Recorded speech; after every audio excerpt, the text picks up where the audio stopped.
그냥 간단하게만 드러나요. 예, 우리 공인중개사법은 옛날에 61년도에 무슨 법? 소개영업법이 신고제로 시행되면서 84년도에 부동산 중개업법이라는 법으로 만들어졌어요. 그러다가 그 법에서는 중개 발락하면 허가 받아라 했고 공인중개사 자격제도를 도입한 거야. 그래서 85년도부터 1회 시험을 친 거예요. 그러다가 99년대가 허가제를 뭐로 바꿨다? 등록제로 바꿨어요. 그때까지만 해도 법 이름이 뭐였다? 부동산 중개업법 있겠다 이 말이지. 그냥 듣기만 들어놨대. 그러다가 그래서요 2006년도에 와가 실거래가 신고 제도가 도입되면서 이 법 이름을 공인중개사의 업무 및 부동산 거래 신고에 관한 법률 이렇게 길게 법 이름을 바꿨어. 알겠습니까? 무슨 소리 했죠? 그러다가 2014년도에 와가지고 요 법이 두 개로 쪼개진 거야. 두 개로 분리된 거다 이 말이야. 알겠어요? 그래서 공인중개사법과 뭐로 부동산 거래 신고에 관한 법률 이렇게 날 연도 기억 안 해도 됩니다. 그래서요 쪼개진 거야. 원래 한꺼번에 있다가 쪼개진 거야. 그래서 요 법은 공부가 다 끝났고 이제 요 법을 공부하려고 하는데 요 놈의 법이 2017년도에 와가지고 요 등자가 쏙 들어가 있어. 여기다 등자가 쏙 들어가 있어. 왜 들어갔느냐? 요것 때문에 등자가 들어갔는데 장글씨라서 잘 안 비죠. 그냥 설명만 들어요. 요때 알겠어요. 17년도 이전까지만 하더라도 알겠어요. 아니까지 하더라도 여러분들 토지거래 허가제에 관한 게 있는데 그거는 국토계획법에 있었단 말이지. 공법 시간에 공부했던 거예요. 토지거래 허가제를. 알겠어요. 지금은 공부 안 하지. 근데 공법에서 공부했던 주제라 토지거래 허가제가 그거 하고 그렇죠. 그 다음에 외국인 토지법이라는 별도의 법이 있었어요. 그 외국인 토지법하고 국토계획법에 있는 토지거래 허가제하고 그걸 갖다가 쏙 끄집어내 가지고 요 법에다 집어넣어 본 거야. 집어넣으면서 등자가 붙은 거예요. 그래서 이 지금 부동산 거래 신고 등에 관한 법률 우리가 공부할 이 법에는 주제가 세 가지가 담긴 거지. 결국 뭐 첫째 실거래가 신고제, 둘째 뭐 토지거래 허가제, 알겠어요? 그 다음에 셋째 뭐 외국인 토지법의 내용이죠. 알겠어요? 요 세 가지 주제가 이 법에 다 담겨져 있는 거라. 그럼 벌써 이 법의 시험 출제거리는 몇 문제고? 기본 세 문제. 무조건 세 문제는 나온다고 봐야 되는 거야. 그런데 실거래가 신고 내용이 만만찮네. 토지거래 허가제 내용이 만만찮네. 외국인 토지법의 내용은 간단해. 알겠어요? 그러면 만만찮은 실거래가 신고 제도를 한 문제 더 내면 뭐 네 문제가 되겠죠? 토지거래 허가제도 내용이 만만찮네. 한 문제 더 내면 뭐 5문제가 되는 거예요. 알겠습니까? 그래서 이 법은 최소 몇 문제 낸다? 5문제 이상 내요. 알겠습니까? 그 많게는 7, 8문제까지도 나오는 때도 있었어. 보통 6에서 7문제, 6문제 내외 이렇게 낸다고 보면 돼요. 알겠습니까? 근데 공부하기가 이것보다는 어려워요. 알겠어요? 이거 공부하면은 저거 공부하는 거하고 비슷한 느낌이 들어요. 뭐 부동산 공법 공부하는 거하고 비슷한 느낌이 들어가 어렵다 이 말이에요. 그러세요. 어려워서 그런 건지 이 과목 출제위원이 요걸 내면서 그렇게 또 어렵게 안 내더라고. 공부는 어려울 수밖에 없는데 문제는 결과적으로 뭐 그렇게 어렵게 안 내고 있어요 지금. 그렇죠. 다행이지. 그렇죠. 다행이지. 오히려 여러분들이 이 거래신고 법령의 문제를 틀리기보다는 실무 문제에서 많이 틀려버려. 그렇죠. 중개실 문제. 엉뚱하게 주택임대차 보호법을 틀려버리고 뭐 상가금융임차 보호법을 틀려버리고 경매를 틀려버리고 막 이런 걸 틀려버린다 이 말이에요. 그렇죠. 자, 이거는 몰라도 관계없습니다. 그렇죠. 이런 것들을 다 공부해야 돼. 이런 것들을 다 공부해야 돼. 이 거래신고법에서. 그렇죠. 딱 요것도 봐봐요. 신고 포상금 주제가 나오잖아. 그렇죠. 나오죠. 이것도 벌칙 규정이 나오잖아. 그렇죠. 토지거래 허가, 외국인 등의 부동산 취득 등에 관한 특례, 이게 옛날에 외국인 토지법에 나오는 거거든. 그 다음에 요 두 개가 실거래가 신고제도예요. 그런데 최근에 주택임대차 신고제, 전월세 신고제가 신설됐다 했잖아. 알겠어요? 그래서 부동산 거래 신고제, 주택 임대차 계약 신고제 요 두 개를 합쳐가 우리가 실거래가 신고제 1이 되는 거라. 알겠습니까? 이거 한 주제, 이거 한 주제, 이거 한 주제 이 공부하는 거예요. 요거는 옛날에 뭐 부동산 공법 시험 문제로 내던 주제였다라는 소리죠. 알겠습니까? 그러니까 공법 선생이 좋아졌지. 강의할 분량이 확 줄어드는 바람에. 이거 강의 시간이 하루에 하루 분량이 하루 분량. 알겠어요? 많아. 알겠어요?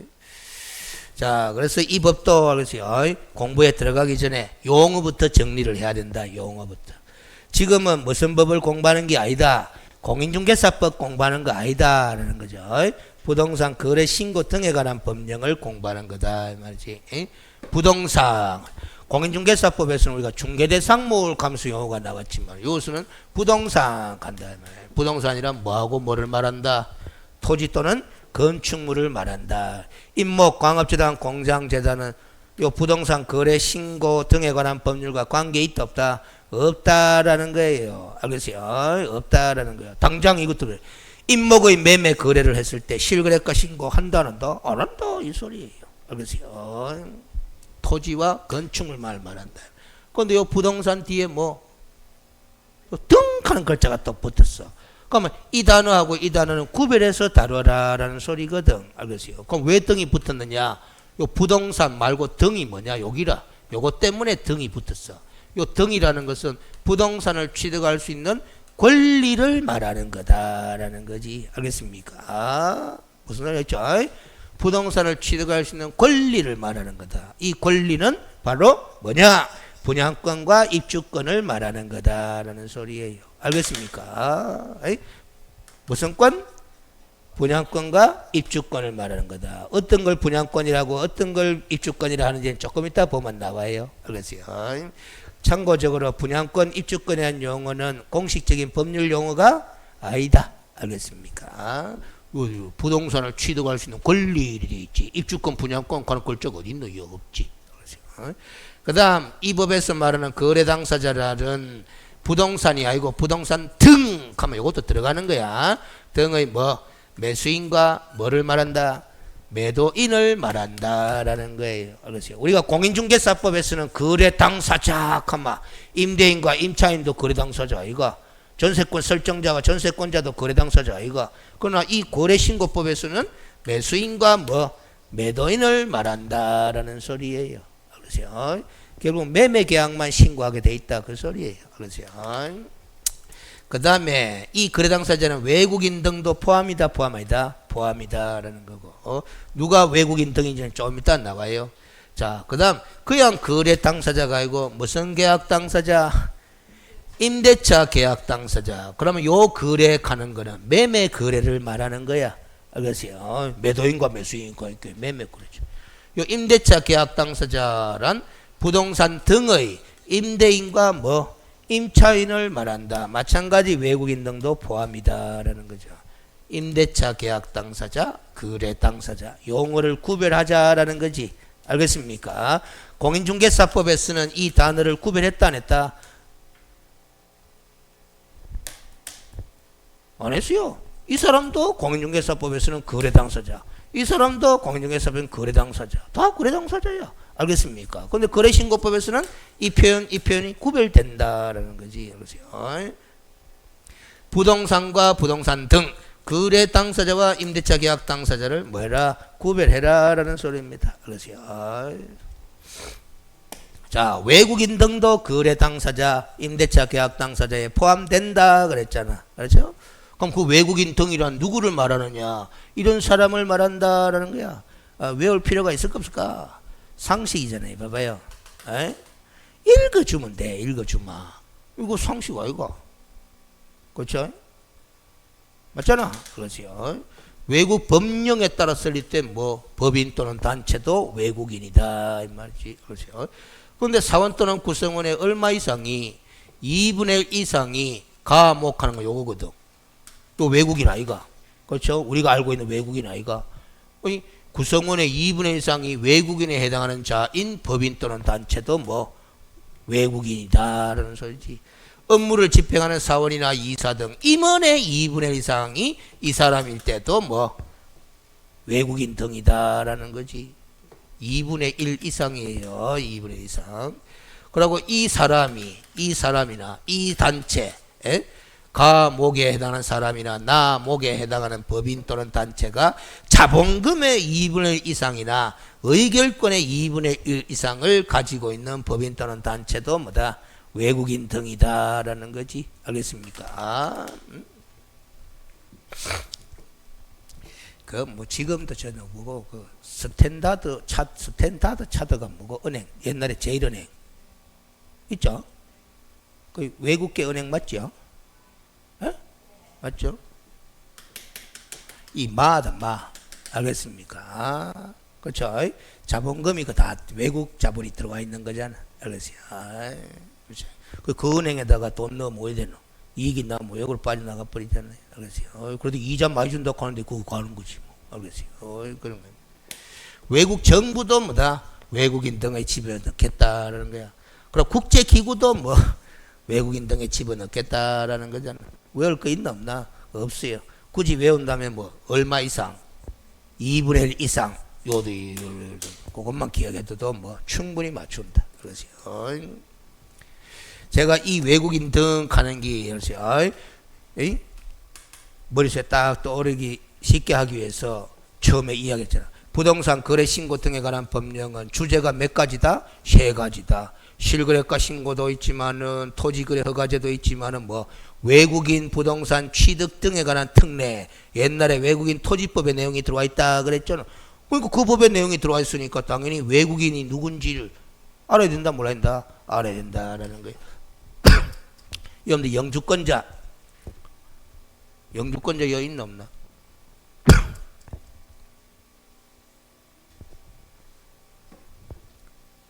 영주권자는 요 외국인 등에 들어가요, 안 들어가요?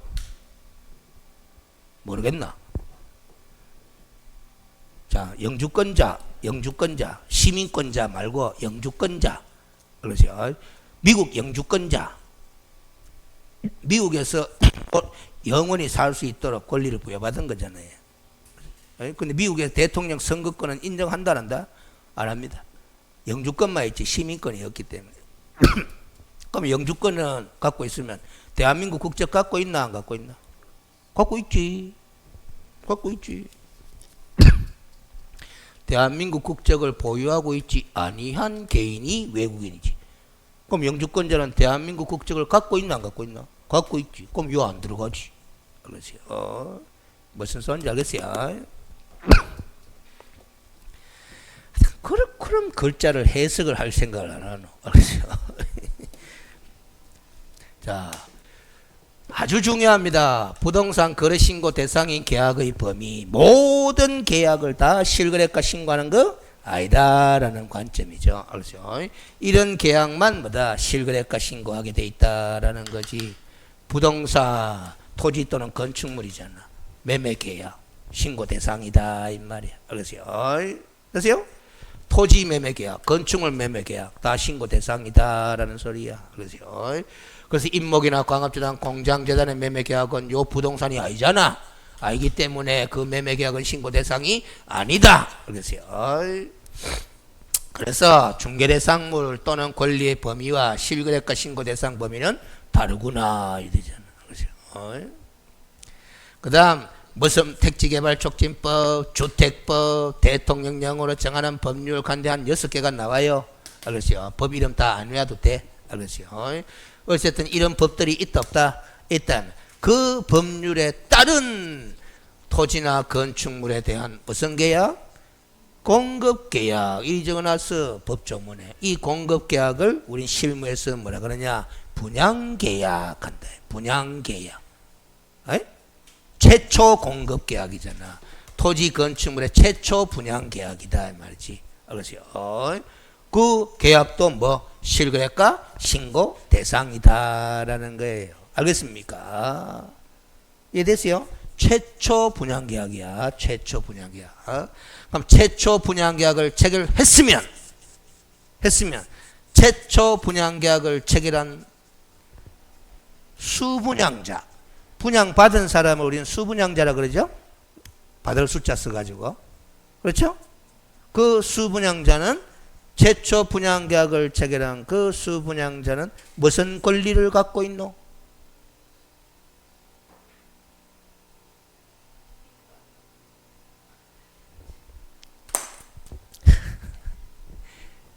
자, 여러분들이 알으세요. 우리나라에 무슨 시행사가 시행하는 아파트에 알으세요.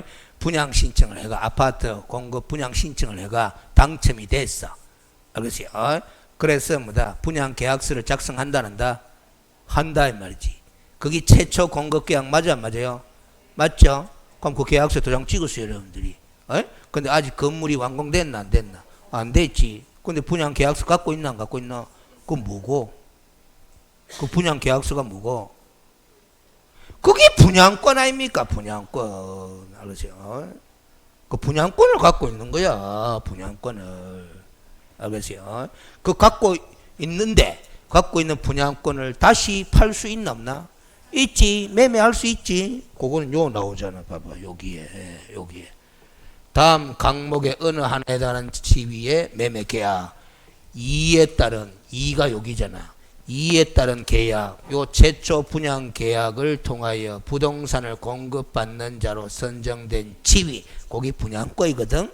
그 분양권의 매매 계약도 뭐해라? 실거래가 신고해라 이 소리잖아. 최초 공급 계약도 신고, 최초 공급 계약을 통해서 취득한 분양권의 매매도 신고 해야 된다 이 말이에요.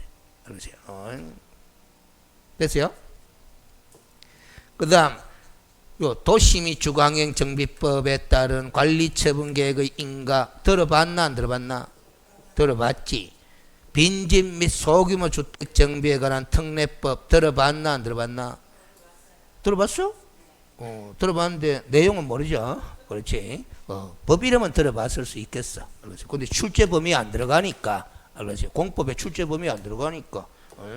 그 법에 따른 사업 시행 계획 인가하는 게 있어요. 알겠어요? 요 인가나 요 인가로 취득한 뭐라고 돼 있노? 입주자로 선정된 지위. 입주자로 선정된 지위. 잘 들어. 입주자로 선정된 지위. 요 표현을 입주 예정자로 선정될 수 있는 지위 하는 표현하고 같은 말이가 다른 말이가? 다른 말이야. 입주자로 선정된 지위, 입주 예정자로 선정될 수 있는 지위, 다른 말이다 이 말이지. 그럼 이 입주자로 선정된 지위를 우리는 뭐라고 부른다? 입주권이라고 부르는데 그 입주권의 무슨 계약도 매매 계약도 신고해라 이 소리야. 그러세요. 자, 여러분들 정비 사업 과정에서 관리처분계획 인가는 많이 들어봤고. 맞죠? 관리처분계획 인가를 받고 나면은 실무에서 뭐 합니까? 철거하죠. 그럼 공사가 들어간다 이 말이지. 재건축 재개발 공사가 들어간다 이 말이지. 그러세요. 그건 공사하는 사람이 하면 되는 거고. 그러면 그게 조합원들은 알지요. 조합원들은 어야 돼요? 공선 들어가고 이사 나가고 뭐가 중요하노? 뭐가 중요하노? 조합원들은 공사 다 끝나면 내가 몇 동 몇 토에 들어갈랑공? 궁금하나 안 궁금하나? 궁금하잖아. 그거 우야게 돼 있노? 추첨하게 돼 있잖아. 그럼 관리처분계획 인가 받았다 하더라도 아직 추첨 절차 거쳤을 수도 있고 안 거쳤을 수도 있다 이 말이지. 그럼 추첨 절차 안 거쳤다 칩시다. 관리처분계획 인가는 났는데 추첨했다 안 했다? 안 했다. 그러면 입주자로 선정됐나 안 됐나? 안 됐어. 안 됐지만은 관리처분계획 인가는 났잖아. 그럼 입주 예정자로 선정될 수 있는 자격은 있나 없나? 있잖아. 의미가 달라요. 그러면 요 입주자로 선정됐다 하는 말을 쓰는 걸로 봤어. 동호수가 정해졌나 안 정해졌나? 정해졌다 이 말이지. 그걸 뭐라고 한다? 입주권 간다 이 말이야. 알겠어요? 근데 실무로 가면 동호수가 아직 안 정해져 있어도 안 정해져 있어도 입주권 가나 안 가나? 돼. 그러세요. 막 여기서도 입주권, 여기 와도 입주권, 저희가 절차가 진행되고 있는 와중에 다 입주권 개고 막. 그 입주권의 의미를 갖다가 혼용해서 막 쓰고 있는 거예요. 그 가다 보니 실무에서 물딱지 캐사고 이렇게 산다 이 말이에요. 그러세요. 됐죠? 그러면 입주권, 요 입주권은 동호서 정해졌잖아. 그렇지? 팔 수 있나 없나?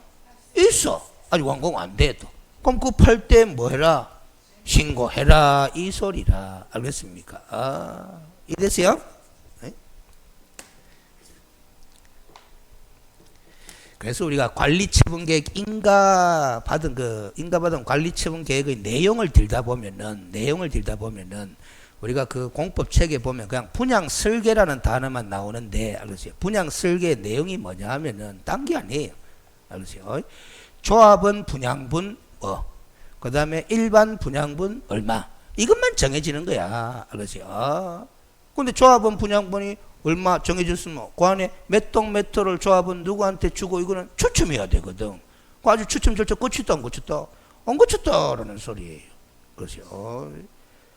그러면 판다 못 판다? 못 판다 이 말이에요. 그렇죠? 그래서 우리가 이 정비 사업을 하면서 수익이 많이 발생하려고 하면 조합은 분양분 말고 일반 분양분이 많아야 된다 안 많아야 된다? 많아야 되는 게요. 그렇죠? 많아야 되는 게 상식이 그렇죠. 자, 이게 바로 뭐다? 부동산 거래 신고 대상인 계약이다라는 게야. 지금 아직 주택임대차 계약 신고는 공부 안 했습니다. 부동산 거래 신고 대상을 공부하고 있는 게다. 알겠어요? 자, 됐죠? 제일 중요한 거야. 그렇죠? 자, 그럼 봐봐요. 제목 잘 봐봐. 부동산 거래 신고 제도를 우리가 공부하고 있는데 다른 제도와의 관계도 이해를 좀 해야 된다 이 말이지. 그렇죠?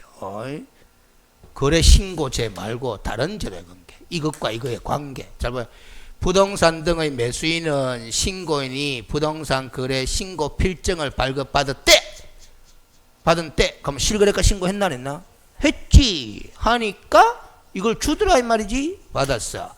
부동산 등기 특별조치법에 따른 거민제도가 다른 제도야. 거민을 받은 것으로 뭐 본다라는 거죠. 알겠어요? 신고 필증을 발급받으면 거민받은 것으로 본다라는 거야. 알겠어요? 오케이? 알겠어요?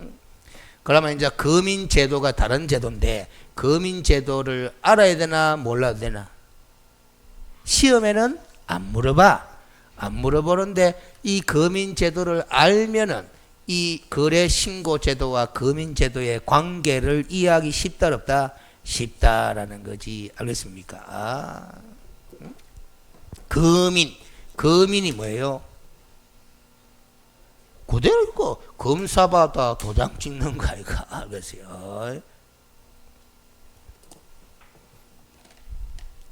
표정을 보니까 고마마 멍하 있으니까 이야기 안 해줄 수도 없고 아는 듯이 표정을 해줘야 그냥 넘어갈 긴데 이거는 외워두라 그랬잖아요. 거민제도의 상세한 내용을 알 필요까지는 없어. 안 물어보니까. 그러나 이걸 이해하기 위해서 필요한까지는 좀 알아두면 좋잖아. 이거 좀 짤막한 이거 외워두라 그랬잖아. 계약을 원인으로 뭐 소유권 이전 등기 신청할 때 그러세요. 뭐를 원인으로?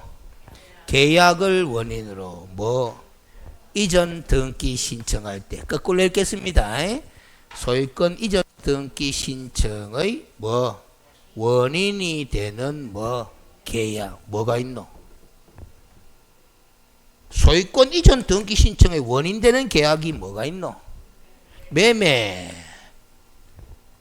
교환, 증여. 적어도 이 세 개는 나와줘야지. 알겠어요? 이 세 개는 나와야 될 거 아닙니까? 민법, 계약법을 공부했으면은. 알겠어요? 그럼 봐봐. 매매 계약서, 교환 계약서, 증여 계약서, 이 서면이 있다 없다? 일단 이 서면에다가 뭘 받아라? 거민을 받아라. 그러면 거민 받았으면 그걸 거민 받은 계약서 하는 거야. 그 거민 받은 계약서를 소유권 이전 등기 신청할 때 뭐 해라? 내라라는 소리야. 그래야 등기 해주겠다라는 제도가 금인제도인데, 그런데 이 계약 3개 중에 무슨 계약은? 매매 계약은 뭐 하더라? 실거래가 신고하는데, 그러면 신고 필증 받았어. 그러면 이 금인을 안 받아도 된다라는 소리야. 그러면 소유권 이전 등기 신청할 때 대신에 뭐 내면 된다? 신고 필증 내면 된다라는 그 논리가 되는 거다 이 말이에요. 알겠습니까?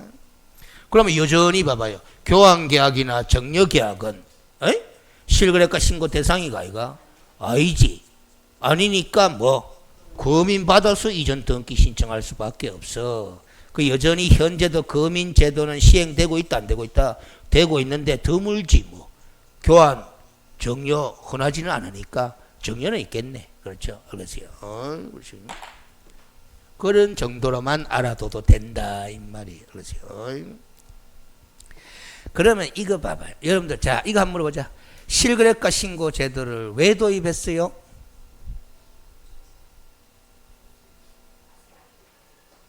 과세? 그럼 실거래가 좋아. 실거래가 신고 제도는 2005년도 말에 만들어져가 2006년도부터 시행됐어요. 그럼 그 이전에는 과세 안 했나 그러면? 그 이전에는 과세 목적으로 우했노? 실거래가 신고 제도가 없을 때는 우했노? 바로 금인 제도 갖고 과세를 한 거야. 금인 도장 받을 때, 금인 계약서 들고 가고 도장 받을 때 구청 가거든. 지금도 실거래가 신고 구청에서 하잖아. 그럼 뭐 구청 가가 금인 해주세요 한단 말이야. 그럼 금인 도장 찍어줘. 찍어주면은 한 분은 뭐 세무서로 보내고, 한 분은 구청에서 보관하고, 한 분은 신청한 사람한테 주고 이란단 말이야. 그럼 세무서로 보냈기 때문에 보낸 그 세무서에 보낸 그 자료를 금인계약서에 적혀진 금액을 기준으로 뭐 했다? 과세를 한 거예요.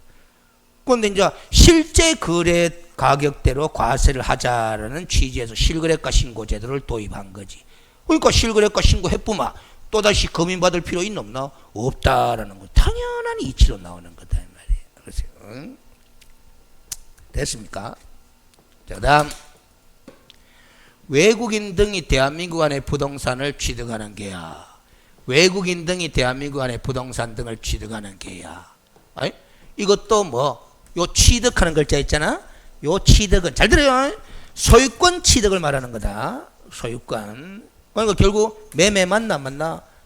맞지. 교환 맞나 맞나? 맞지. 정려 맞나 맞나? 맞지. 다 들어가.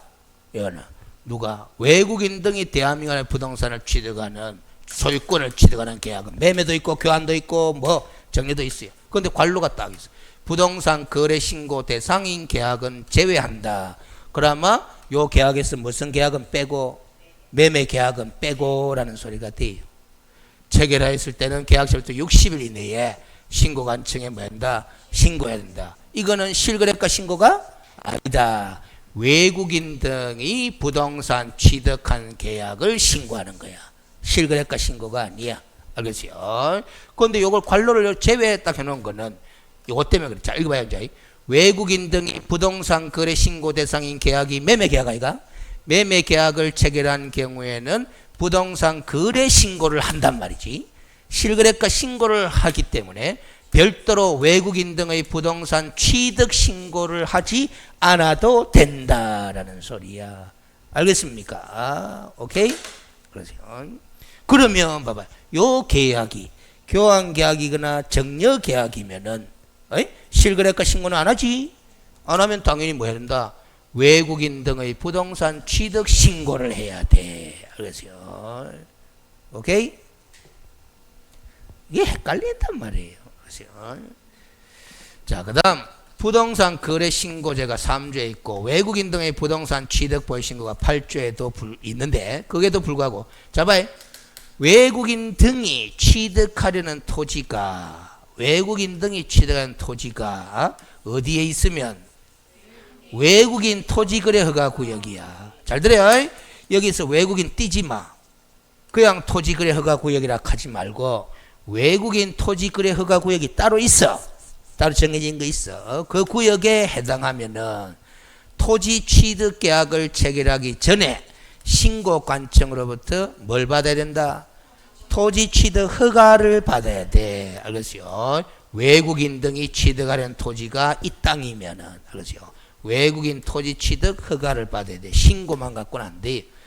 다만, 봐봐, 잘 봐. 다봐. 여러분들이 옛날에 알고 있던 토지거래 계획하는 허가제 있잖아. 토지거래, 투기적인 거래를 차단하기 위한 토지거래 허가제. 에이? 그래서 장관이나 시도지사가 지정한 토지거래 허가구역에 따라 토지거래에 관한 허가를 받은 경우에는 그러하지 아니하다. 자, 봐잉. 장관이나 시도지사가 지정한 토지거래 허가구역하고 외국인 토지거래 허가구역하고 동일 토지야. 알겠어요? 동일 토지야. 같은 땅이다 이 말이야. 그때는 이 11조에 따른 토지거래 계획하는 허가를 받거든. 그 허가를 받으니까 외국인 토지 취득 허가를 받을 필요 있다 없다? 없다라는 소리예요. 알겠습니까? 아, 무슨 소리인지 알겠지? 그런데 문제는 알죠? 이거 허가는 사전 허가야. 다. 사전 이렇게 허가 받아서 외국인이 토지를 취득했으면, 소유권을 취득했잖아. 그러면 실거래가 신고를 사후에 해야 된다, 아니다? 해야 된다. 한번 읽어봅니다. 따라서 외국인 등이 토지 취득 허가를 사전에 받은 경우에도 토지 취득 계약 체결 후 부동산 거래 신고를 해라. 이 허가는 사전 허가야. 또 외국인 등이 법제 11조에 따라서 토지 거래 계약 허가를 사전에 받은 경우에는 외국인 등의 토지 취득 허가를 별도로 받지 않아도 된다. 알겠어요? 그렇지만 이 토지 거래 계약 허가는 사전에 받았잖아. 받고 난 다음에 부동산 거래 신고는 또 해야 된다. 해야 된다. 알겠습니까? 이 허가 구역하고 이 허가 구역하고 같다 다르다? 다른 거예요. 다른데 동일해질 수가 있다 이 말이죠. 자, 뭔 소리냐 하면은 미리 비교해야 되겠다. 안 되겠다. 아직까지 뒷부분을 생각도 안 해요. 봐봐요. 많아. 자.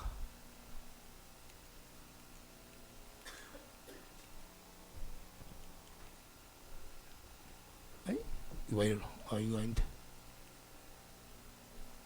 이거 있네. 어디가 이거 있네. 자, 제목 잡아. 앞에 띠 묻지 말았고 외국인 등의 뭐 토지거래 허가. 여러분들이 알고 있는 토지거래 허가지 아니에요. 아니에요. 토지거래 허가. 잘 봐봐요. 요 1, 2, 3, 4, 5부터 봐. 뭐라고 돼 있는 거. 군사기지 및 군사시설 보호구역. 그 다음에 뭐 지정문화재와 이를 위한 보호물 또는 보호구역. 소위 문화재 보호구역. 그 다음에 뭐 천년기념물 뭐 보호물 보호구역이라서 이 다 보호구역들이야. 생태경관 보전지역, 야생생물 특별보호구역. 이런 땅덩어리들이 있다 없다? 있다 이 말이지. 알겠습니까? 이런 땅덩어리를 뭐다? 외국인 등 토지거래 허가 구역들이야. 알겠어요? 이런 땅덩어리들을 외국인 등이 함부로 소유권 취득하도록 허용해서는 되겠나 안 되겠나? 안 되는 거잖아. 상식적으로 또. 맞죠? 그래서 사전에 뭐 받아라? 허가 받아라 라는 거야. 자, 그런데 사전에 허가 받았어. 허가 받았으면은 사후에 무슨 신고를 해야 된다? 실거래가 신고를 해야 된다라는 거야. 알겠어요? 무슨 소리야, 있죠? 자, 그런데 이 땅 중에 예를 들어서 군사기지 및 군사시설 보호구역 제일 대표적인 사례예요. 이 땅. 자, 예를 들어서 봐봐요. 저 경기도 강원도 올라가면 DMZ 가기 전에 군사기지 및 군사시설 보호구역 맞나? 많지? 거기에 주민들이 재산권 행사가 제대로 안 된다는 불만이 많아요. 많아서 그럼 대폭 풀어줄게. 군사기지 및 군사시설 보호구역을 해제할게. 해제하면 땅값 오를까 안 오를까? 오르겠지. 오르면서 뭐다? 그 지역을 뭐로 바꿔본다. 뭐로 바꾸는 게 뭐로 지정해 본다. 국토교통부 장관이나 시도의사가 토지거래 허가구역으로 묶어버려요. 알겠어요? 무슨 소리냐 있죠? 그러면 해제되기 전에 미리 토지거래 허가구역으로 묶을 수도 있다 없다? 있다.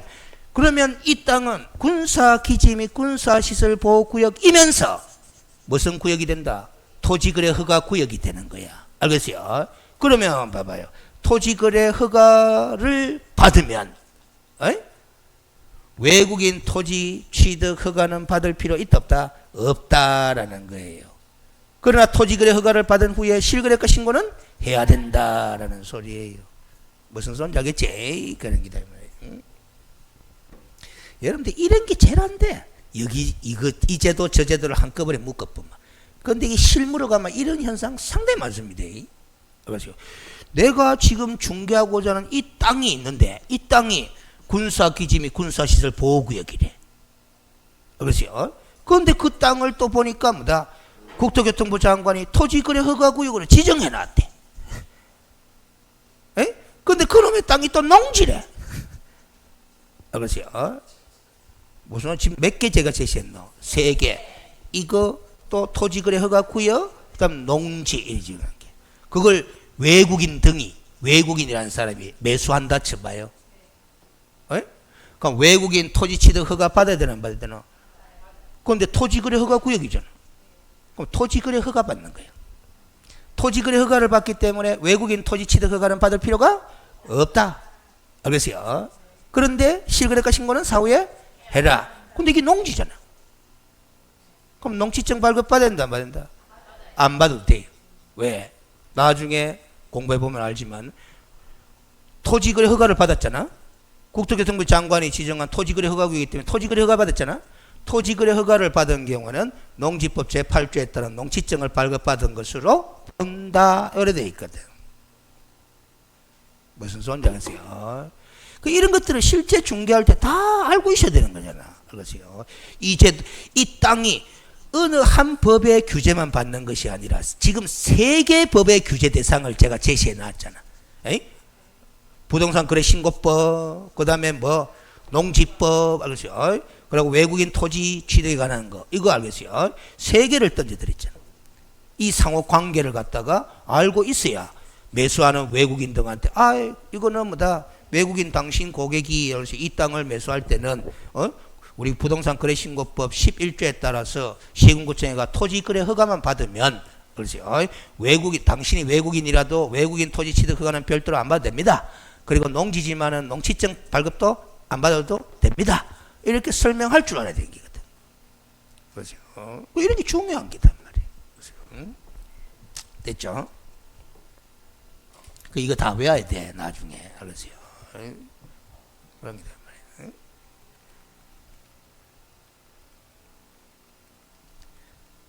하나하나씩 먼저 내용을 다 자주 봐놓고 난 다음에 이제 또 공부를 복습해야 되는 거예요. 많아. 됐죠? 요 나오잖아.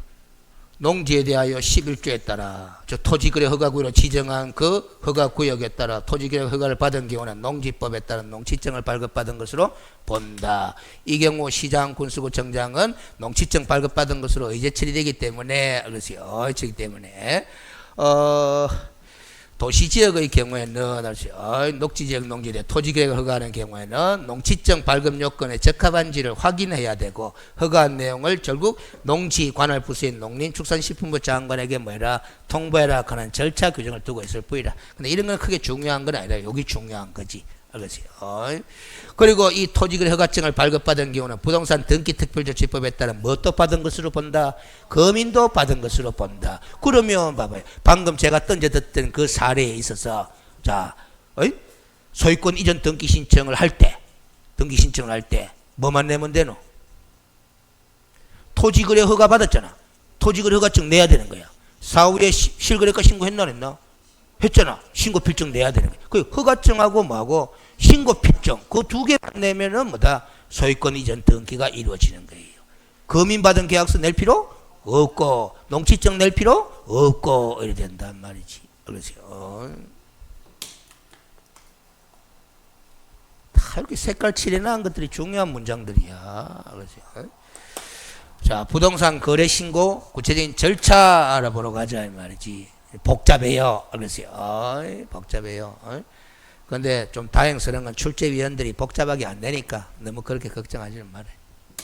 자, 신고 관청이 어디냐부터 알아야 될까 이거. 길어도 소재지를 관할하는 시장 군수 구청장이다. 관로까지는 몰라도 좋습니다. 그렇죠. 그 부동산 등의 소재지를 관할하는 시장 군수 구청장이 실거래가 신고 관청이다. 그렇죠. 자, 신고 대상인 계약을 요 표현 잘 봐봐요. 거래 당사자 간의 의한 경우, 직접 거래한 경우부터 공부를 한다. 그러면 요 표현을 제가 바꿔볼게요. 신고 대상인 계약을 개업공인중개사가 중개를 하여 거래한 경우, 항상 현실에서는 봐봐요. 거래 당사자 간에 직접 거래가 있을 수 있고, 뭐 개업공인중개사가 중개를 해가 거래가 이루어질 수도 있는 거잖아. 그 어느 경우냐에 따라서 신고 절차, 신고 의무자, 신고 방법이 다 같다 다르다, 조금씩 다르다. 완전히 다른 건 아니고 조금씩 다르다. 알겠어요? 그걸 머릿속에 딱 염두에 두면서 다른 부분들을 잘 주의해 놔야 된다 이 말이지. 그럼 지금은 직접 거래한 경우야. 그러면 개업공인중개사 있다 없다? 없다 생각하고 이제 공부한다 이 말이에요. 알겠어요? 자, 근데 시험 출제자는 중개사 자격 시험 문제 내는 거 아이가? 직거래한 경우에 이 내용을 잘 내겠나? 중개 거래한 경우를 더 잘 내겠나? 중개 거래한 경우를 더 잘 내겠지. 그래도 이거 봐두자라는 소리잖아요. 그렇죠? 자, 거래 당사자는, 거래 당사자가 누구? 매도인과 매수인을 말하며 아까 용어 정해서 했잖아. 알겠어요? 신고 대상인 계약을 체결한 경우 그 실제 거래계약 등 그 일정한 사항을 거래계약의 체결로부터 며칠 이내에 30일 이내에 신고관청에다가 어떻게 신고해라? 공동으로 신고해라. 매도인과 매수인이 공동으로 신고해라 라는 겁니다. 그래서 그게 원칙이다. 원칙이다. 그래서 이건 이제 제재야. 신고 의무를 위반하거나 공동신고를 거부한 경우에 다 얼마다? 500만 원. 거짓으로 신고한 경우에는 뭐다? 취득가액의 얼마? 10% 이하에 상당한 금액의 과태료 사유이면서 포상금 지급 대상이기도 하다라는 거예요. 그러세요. 보고 까먹으면 또 보면 돼요. 이런 거는. 알으세요. 자꾸 이런 거 안 외워진다 해가지고 실망하지 말아라 이 말. 이건 단순 암기사항인데 그래서 이런 거는 다 까먹게 말해야. 그 시험 칠 때까지 자꾸 기회 될 때마다 보고 그래가 시험 당일날 기억 안 나면 그만 기고 그런 게야. 알겠어요? 무슨 소리인지 아세요? 내가 열심히 자꾸 반복해서 본다고 봤는데 기억 안 나는 걸 오해할 끼고 그걸. 알겠어요? 틀어버릴 줄도 알아야 공부가 됩니다. 알겠어요? 내 능력이 그까지밖에 안 되는 걸 오해할 끼고 말이에요. 알겠어요? 그 자기 능력도 모르고 알겠어요? 자꾸 욕심만 부르니까 가래이 째지는 거야 이거. 받아들일 줄 알아야 돼. 그렇죠? 우리가 기업의 경영주가 알겠어요. 월급 좀 해주는 이유가 뭐겠어요? 많이 주는 사람도 있지. 적게 주는 사람도 있지. 적게 주는 거는 기본적으로 뭐다? 네 능력 그거밖에 안 된다는 거야. 그런데 알겠어요. 와 나는 요만큼밖에 안 주노 하면서 뭐다? 자꾸 찔러봐봐요. 그렇죠? 그럼 잘라부지. 근데 이런 경영주가 나쁜 거지 뭐. 능력이 뛰어난데도 누가 봐도 능력이 뛰어나고 일도 열심히 하고 많이 하는데도 월급을 좀 해주마. 그렇죠? 그게 나쁜 경영주인 거지. 그 나쁜 경영주보다는 뭐다? 선한 경영주가 더 많은 거지. 알겠어요? 그게 사회가 굴러가는 거지. 그리고 또 적게 줘도 참고 하는 거예요. 알겠어요? 이런 말도 있잖아. 놀기 삼아서 일한다고. 그렇잖아. 그 놀기 삼아서 일하는 사람한테 많이 줄 필요 있나? 조금만 주면 되지. 알겠어요? 자, 여기서 거래계약 체결부터 30일인데, 거래계약 체결일은 계약서에 기재된 날이 아니라 거래 당사자 간에 사실상 거래계약이 체결된 날이에요. 알겠어요? 그렇게 한번 봐두기만 합니다. 알겠어요? 이게 좀, 법리적으로 참 어려운 문제입니다. 자, 그 다음에 계약서는, 이거는 보지 맙시다. 자꾸 지금 전체 줄거리도 안 잡힌 상태에서 볼락하기 힘들다. 일단은 이것부터 다시 한번 거래 당사자 간에 직접 거래한 경우에 신고 의무자가 누구다?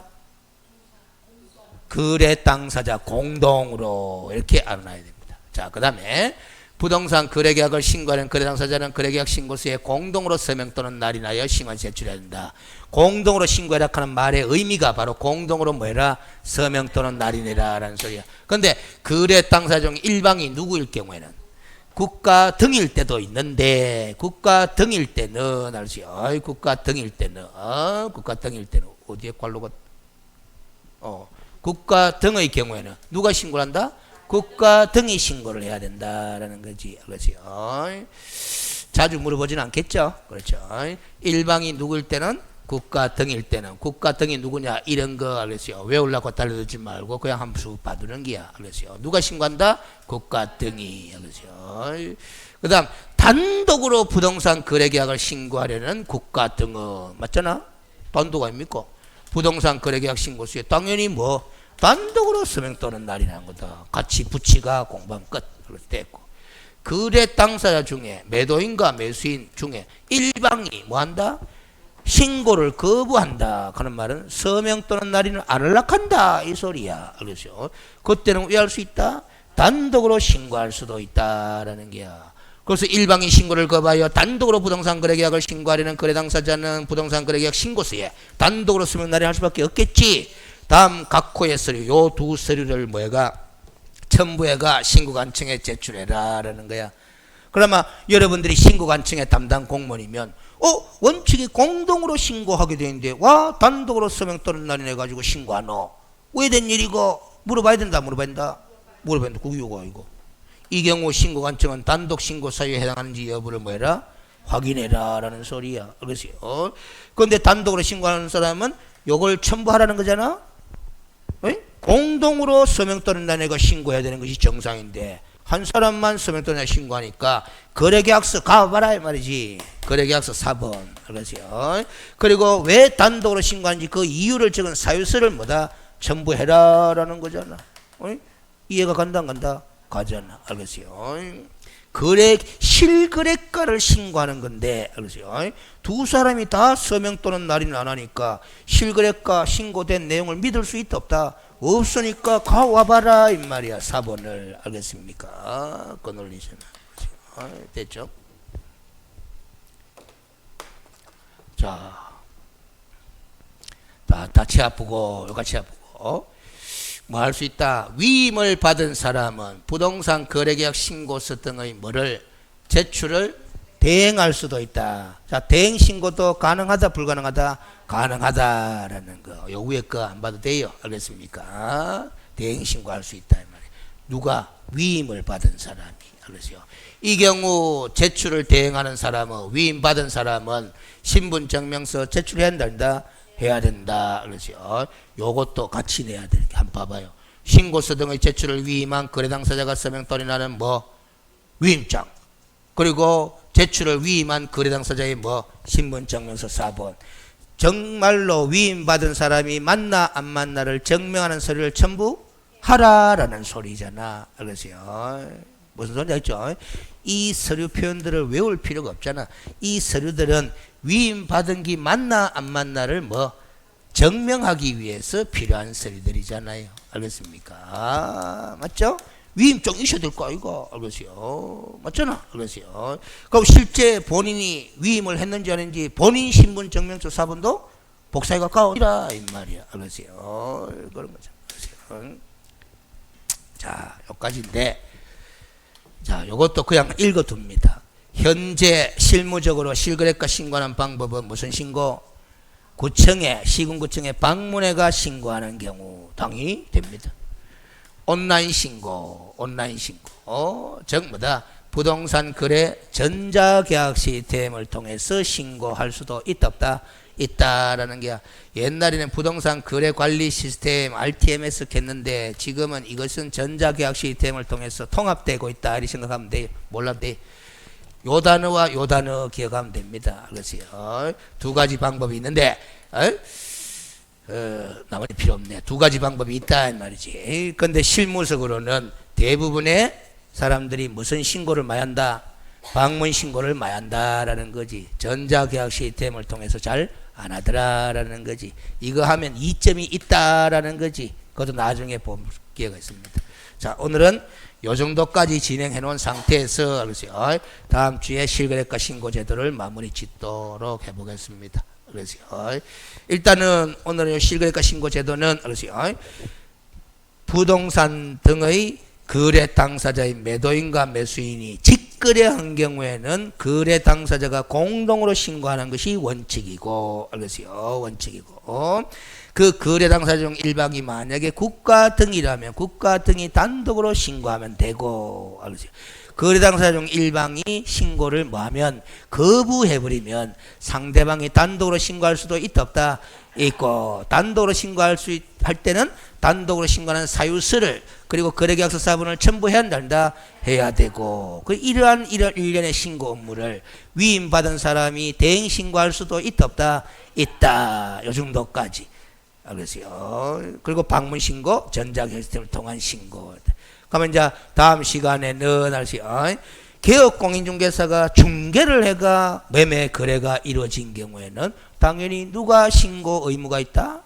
개업공인중개사에게. 알겠습니까? 아, 개업공인.